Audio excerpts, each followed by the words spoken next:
Hi hello namaste welcome to Suman TV. Annamayya district Rayachoti Madhavaram కస్మా పెద్ద ఊర్లో ఉన్నాం. ఇప్పుడు ఒక అవ్వ గురించి మాట్లాడుకుంటే ఆ అవ్వకి వయసు సుమారు 115 సంవత్సరాలు, 12 మంది పిల్లలు, 3 తరాలు చూసి ఇప్పుడు 4వ తరం చూస్తున్నారు. అది కాక అవ్వకి ఇంత వయసు వచ్చిన షుగరు, బీపీ అటువంటిది ఏది కూడా లేదు. చాలా చక్కగా ఆరోగ్యంగా ఉన్నారు. 115 సంవత్సరాలు 100 సంవత్సరాలు పూర్తి చేసుకున్నాక పాద పూజ కూడా వాళ్ళ పిల్లలు, మనవాళ్ళు, మనవరాలు కలిసి చేసుకున్నారు.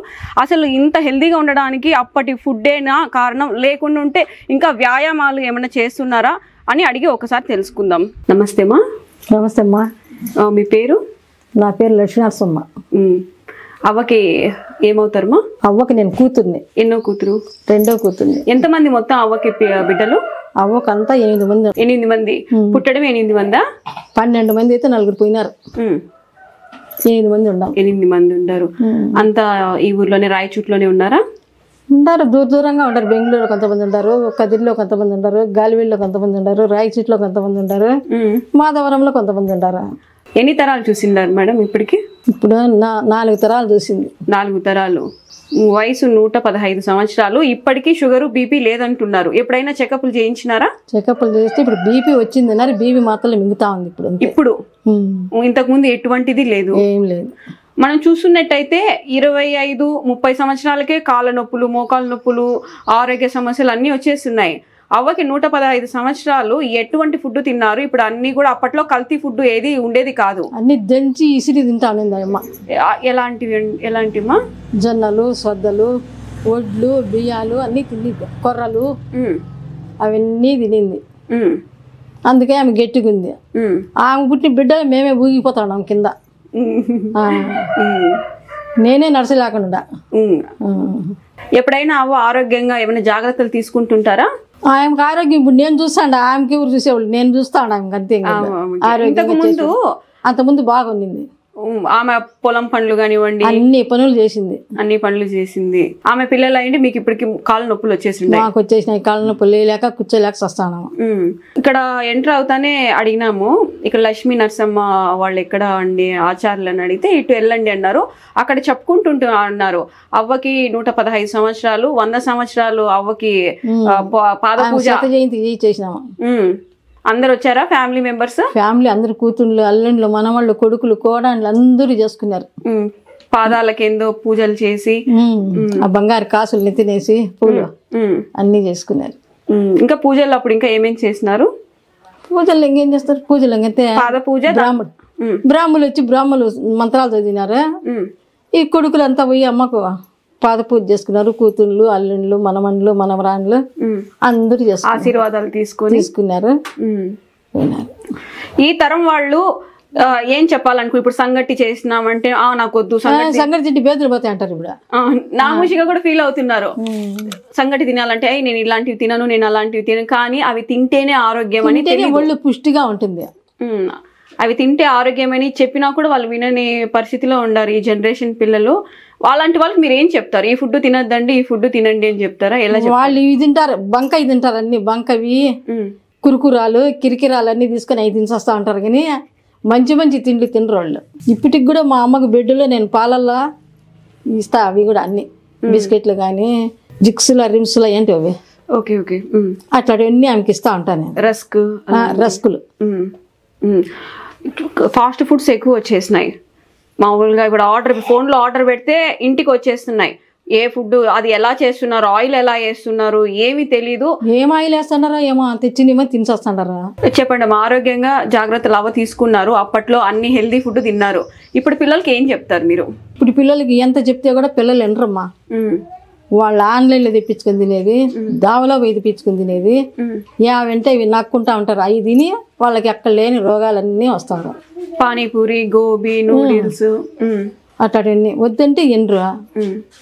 పిల్లలే కాదు, ఈ మధ్య పెద్దలు కూడా తినేస్తుంటారు. పెద్దోళ్ళు కూడా ఆన్లైన్లో తెప్పించుకుంటారు. వండేది గాచి అయిపోయేది. వాళ్ళంతకు వాళ్ళ చేతలారా వాళ్ళ జీవితాలు నాశనం చేసుకుంటున్నారు. నిజము. వండడానికి కష్టపడి ఇది అయితే ఫోన్ లో ఆర్డర్ పెడతానే ఇంటికి వచ్చేస్తుంది కదా అని ఒక దీంతో తెప్పించేసుకుంటున్నారు. ఆ భర్తను సతాయించచ్చు, ఆ భార్యలు కూడా అట్లే చేస్తున్నారు. ఆ చేసుకుని భర్తలు అట్లే ఉండాలి. ఒకరికి మించిన వాళ్ళు లేరు ఇప్పుడు. అంతా ఆన్లైన్ ఫుడ్లు. చేసుకోవడానికి బరువు అయిపోయింది. బట్టలు కూడా షాపుకి పోరు ఇప్పుడు, ఆన్లైన్ అట్లా గీసే గుదికి వచ్చేస్తుంది. ఆ గుడ్డలకు మళ్ళా డబ్బులు ఇచ్చేసాడు, తీసుకోవడం పెట్టుకోవడం. అవి చినిగిపోయినాయి, అవి బాగున్నాయి పెట్టుకోవాలి. అప్పట్లో ఎన్ని రోజులకు ఒకసారి బట్టలు కొనేటోళ్ళు మీరు? మాకు సంవత్సరానికి ఒక తూరు కొంటా అన్నారు. మాకు ఎన్ని జతలు?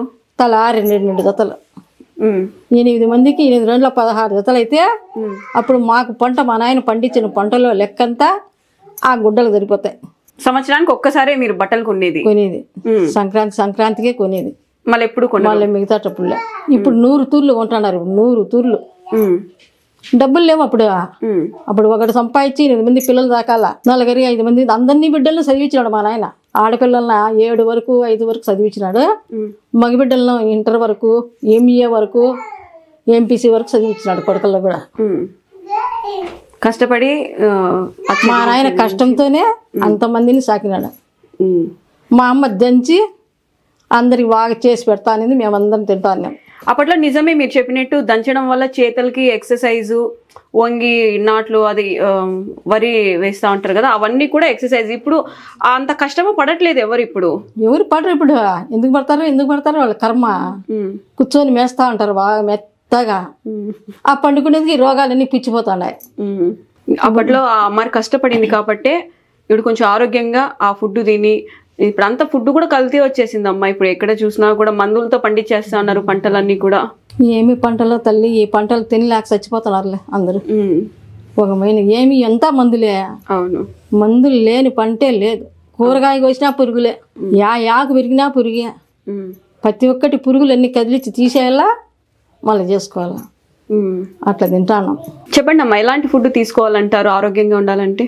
మనం ఆరోగ్యంగా తినాలంటే ఒక చపాతి కానీ, ఒక సంగటి కానీ, బియ్యం రవ్వ ఉప్మా అయినా కూడా బాగుంటుంది. అది తిన్నా కూడా మంచిదే, ఒళ్ళుకి ఆరోగ్యమే. ప్రతి ఒక్కటి డబ్బులు ఇచ్చే కొనేటివే కాదు, మనం కూడా చేతులారా కష్టపడి సంపాదించుకొని చేసుకొని తినాలా. మనం కూడా చేసుకోవాలా, మనము తినాలా. ఆ ఫుడ్లోనే రుచి వస్తుంది. ఈ కొన్ని డబ్బులతో తెచ్చుకుని ఎంత భూసా తిన్నట్టు తినాలా, భూసా మాదిరిగా పడిపోతా ఉండాల. దానికాడికి బాగా చేసుకొని తినడమే మంచిది, మనిషికి ఆరోగ్యంగా ఉంటుంది. ఇంతవరకు కూడా మా అమ్మకు 2 సంవత్సరాల నుండి పడిపోయినా కూడా నేను ఇంట్లోనే చేసి పెడతాను, కానీ ఆమెకు నేను బయట తెచ్చి ఒక ఇడ్లీ కూడా వేయలే. ఇప్పటికి కూడా బయట ఫుడ్డే లేదు మా అమ్మకు. ఇప్పటికి కూడా నేను చేసే పెట్టాలా. సంగటి కానీ, ఉప్మా కానీ, చపాతి కానీ, దోశ కానీ, పూరి కానీ అన్నీ ఇంట్లోనే చేసి, మ్యాగీ కానీ అన్నీ చేసి ఇంట్లోనే ఆమెకు పెడతా. అది తింటుంది బాగా లక్షణంగా. మా అమ్మ బాగుంది, అన్ని ఫుడ్ తింటది. అవ్వ అన్ని తింటుంది. అరిగించుకోవడం, డైజెస్ట్ అవ్వడం అన్నీ బాగా తింటుంది. దిన్నం కూడా ఆయన దొడ్డికి పోదు. 5 రోజులకు 4 రోజులకు ఒకసారి పోతుంది బాత్రూమ్కు. అవ్వ అప్పట్లో ఎలా సాకింది అంతమంది పిల్లలమ్మా? అంతమంది పిల్లల్ని కూడా ఆయన అంతా కష్టపడి అందరికి నీళ్లు పోయడము, చేయడము, పెట్టడము, ఈసరడము, దంచడము చేసి అందరికీ కష్టంగానే చేసి అందరికీ పెట్టింది. ఒక్కొక్క దినం మా అమ్మకు కూడా తక్కువ అయిపోతుంది అన్నం. అవ్వకి పిల్లలకి అందరికి పెట్టేది ఆమెకు తక్కువ అయిపోతుంది. అప్పుడు ఆ తక్కువలోనే సర్దుకొని తినే బతికింది మా అమ్మ. మళ్ళీ వేరే ఇళ్ళల్లో చేద్దామా అని ఏంలే, నిండే మా నాయన తెచ్చి పెట్టిందే తిని అందరికీ పెట్టింది. ఆయమ తినింది. మాకందరికి సాకి పెద్దవాళ్ళని చేసింది, పెళ్ళిళ్ళు చేసింది, అందరికీ కానుపులు చేసింది, అందరికీ నామకరణాలు చేసింది, అందరికీ చేసేసింది. అన్ని తరాలు చూసేసింది, అన్ని చూసేసింది. మనవాళ్ళకు కూడా చూసింది, మనవరాళ్ళకు చూసింది, అందరి కానుపులు చూసింది. ఇంకా మా కావ్య ఒకటి ఉంది చూసేది, దానికి ఇంకా కాలే. మామూలుగా ఇప్పుడు చూస్తే ఒక పిల్లల్ని ఏగడమే మేము ఏగలేము, ఒక్క బిడ్డనే సరిగా మేము సాకలేము అని చెప్పి స్కూళ్ళల్లో వేసేస్తున్నారు, చిల్డ్రన్స్ కేర్ సెంటర్లో వదిలేస్తున్నారు. అప్పట్లో అంతమందిని సాకడం గ్రేట్ నిజంగా. ఇప్పుడు అనాథాశ్రమం చేసేస్తున్నారు, అమ్మా నాయన కూడా చేసేస్తున్నారు, బిడ్డలను కూడా చేసేస్తున్నారు. బిడ్డల్ని హాస్టల్లో వదిలేస్తున్నారు. బిడ్డలకి వాళ్ళకు దుడ్డి గడవల్ని, నీళ్లు పోయల్ని ఆ సౌలత్తు లేకుండా అంతా వాళ్ళే చూసుకుంటారులే అని డబ్బులు కట్టేది సైగ్గా చేతులు దులుముకుంటున్నారు. అవును, ఇది 100% నిజం జరుగుతుంది. అక్కడక్కడ చూస్తున్నాం కాబట్టి తల్లిదండ్రులకు కూడా చూడరు. ఇప్పుడు తల్లిదండ్రులు కూడా చూడరు, అనాశడాలంలో చేసేస్తున్నారు వాళ్ళకి. దీని గురించి ఒకవేళ ఖండించాలా? ఇప్పుడు ఈ మాట ప్రతి ఒక్కరు వింటారు. మామూలుగా మీరు చెప్పినట్టు ఆశ్రమంలో వదిలేస్తున్నారు అని అంటాను, నిజమే. అట్లాంటి వాళ్ళకి మీరు ఇచ్చే సమాధానం గట్టిగా ఏంటి? సమాధానం, జన్మనిచ్చిన తల్లిదండ్రులు చూడని వాళ్ళకి వాళ్ళకి పుట్టిన గెతులు కూడా ఉండవు. వాళ్ళకి భగవంతుడు పుడ్డు కూడా ఈడు. వాళ్ళు పడి సచ్చేటప్పటికి ఎట్లా చస్తారో ఏమో తెలియదు. అది అంత దరిద్రపు సాగు వస్తారు వాళ్ళు. తల్లిదండ్రులకు సేవ చేసిన బిడ్డలే బాగా ఐశ్వర్యంగా ఉంటారు ఇప్పటికి కూడా. తల్లిదండ్రికి చేసుకుంటే తల్లి, మళ్ళీ తండ్రి, మళ్ళీ గురువు, లాస్ట్ దైవం. తల్లిదండ్రికి మించిన దైవం లేదు. అవును, నిజం. వీళ్ళకి మించింది, వీళ్ళ పొద్దున్న లేచి వీళ్ళ పాదపూజ చేసినామంటేనా మనకెంతో పుణ్యం వస్తుంది. మా నాయన ఒక్కడ సంపాదించేవాడైతే మేము 8 మంది పిల్లలమ్మా. 8 మందికి మా నాయన అందరికీ బాగా సాకినాడు, అందరికీ చదివించినాడు, విద్యాబుద్ధులు అన్నీ నేర్పించినాడు, అందరికీ పెళ్ళిళ్ళు చేసినాడు. లాస్ట్ అందరి బిడ్డలకి అయిపోయిందాక మా నాయన ఉన్నాడు. మా నాయన చనిపోయేటికి అందరి బిడ్డలకి పెళ్ళిళ్ళు అయిపోయి వాళ్ళకి బిడ్డలు కూడా అయిపోయినారు. అప్పుడు మా నాయన కన్ను మూసినాడు. బాధ్యతలన్నీ తీర్చేసుకున్నాడు. ఆయనకి ఏమి బాధ్యత లేదు, అన్నీ తీర్చేసుకొని ఆయన బాధ్యత తీసుకున్నాడు. మా తల్లి ఒకటి ఇప్పుడు నిలిచింది, ఆ తల్లికి కూడా అందరూ బాగా చూసుకుంటున్నారు. వస్తుంటారమ్మా సంవత్సరానికి ఒకసారి 6 నెలలకు ఒకసారి అవ్వని చూడడానికి దూరం ఉన్నారంటున్నారు కదా? 3 నెలలకు 2 నెలలకు వస్తూనే ఉంటారు. అలాంటి బిడ్డలు ఉన్నందుకు అవ్వ అదృష్టవంతురాలు. మా అమ్మ అదృష్టవంతురాలు, అదృష్టవంతురాలు, అదృష్టవంతురాలు మా అమ్మ. నిజంగా అదృష్టవంతురాలు. అన్ని సంవత్సరాలు ఆరోగ్యంగా షుగరు బీపీ లేకుండా పిల్లలు కూడా చాలా ప్రేమగా చూసుకుంటున్నారు కాబట్టి. కూతుళ్ళు వస్తారు, అల్లుళ్ళు వస్తారు, మనమళ్ళు వస్తారు, అందరినీ ముద్దులు పెట్టుకుంటారు. ఏమో ముద్దులు పెట్టుకుంటుంది, ఎంత ఖుషిగా ఏం సంసారం బాగుంది. ఇంకా కూడా అలాగే ఉంటది కూడా. అలాగే ఉండాలి మా అమ్మకు, స్వామి స్వర్గంగా ఉండాలి. ఫోటోలు ఎవరు? ఫోటోలు అనేది మా అమ్మ మా నాయన. ఎంత వయసు అప్పటికి? అప్పుడు మా అప్పకి 60 ఉంటాయి, మా అమ్మకు 50 ఉంటాయి. ఫోటోలోనే అప్పట్లోనే 50 సంవత్సరాలా?